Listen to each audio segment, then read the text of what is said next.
আউযু বিল্লাহি মিনাশ শাইতানির রাজিম। বিসমিল্লাহির রহমানির রহিম। আসসালামু আলাইকুম ওয়া রাহমাতুল্লাহি ওয়া বারাকাতুহু।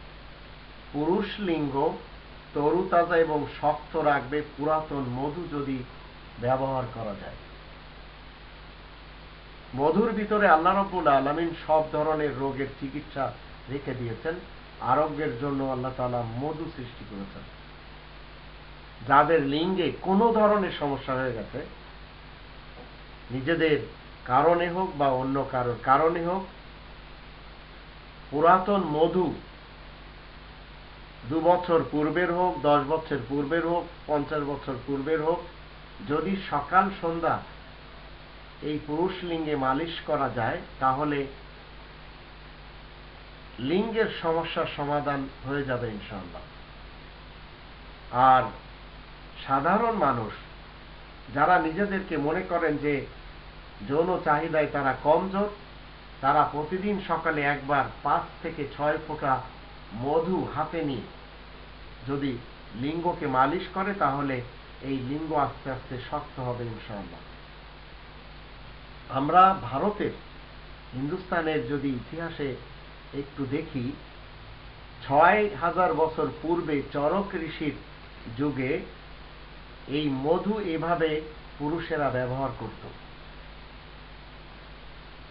চিরকাল যৌন ক্ষমতা ধরে রাখবে যদি আপনি মধু এভাবে মালিশ করতে পারেন যৌন লিঙ্গর সাথে, এই পুরুষ লিঙ্গর সাথে, এবং প্রতিদিন রাত্রে যদি 1 চামচ মধু এবং আধা পোয়া দুধ যদি আপনি, হালকা গরম দুধ যদি আপনি সেবন করতে পারেন, চিরকাল আপনার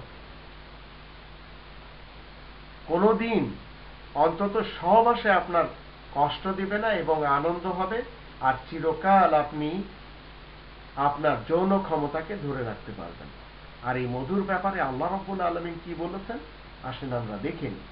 কোরআনে 16 নম্বর সূরা আন-নাহল এর আয়াত নম্বর 68 এবং 69 আল্লাহ বলছেন, ওয়াওহা রাব্বুকা ইলান নাহল, তোমার প্রতিপালক মৌমাছিকে ওহী করেছেন, আনিত্তাখিযি মিনাল জিবালি বুয়ুতান ওয়া মিনাশ শাজারি ওয়া মিম্মা ইয়ারশুন, যে চাক বানাবে উঁচু জায়গাগুলিতে, পাহাড় পর্বতে বা বৃক্ষের উপরে।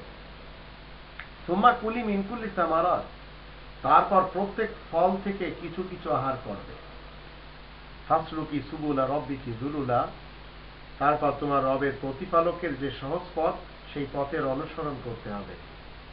ইয়াখরুজু মিন বুতুনিহা শারাবুন মুখতালিফুন আলওয়ানুহু ফীহি শিফাউন লিন-নাস, মৌমাছির উদর হতে নির্গত হয় বিবিধ বর্ণের পানীয়, যাতে মানুষের জন্য রয়েছে আরোগ্য।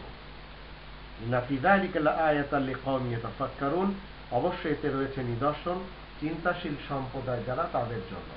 তো এখান থেকে আমরা জানতে পারলাম, আর এই আয়াত দুটি সামনে রেখে মধু নিয়ে সবচেয়ে বেশি গবেষণা হয়েছিল সেই 6000 বছর পূর্বে চরক ঋষির যুগে ভারতবর্ষে।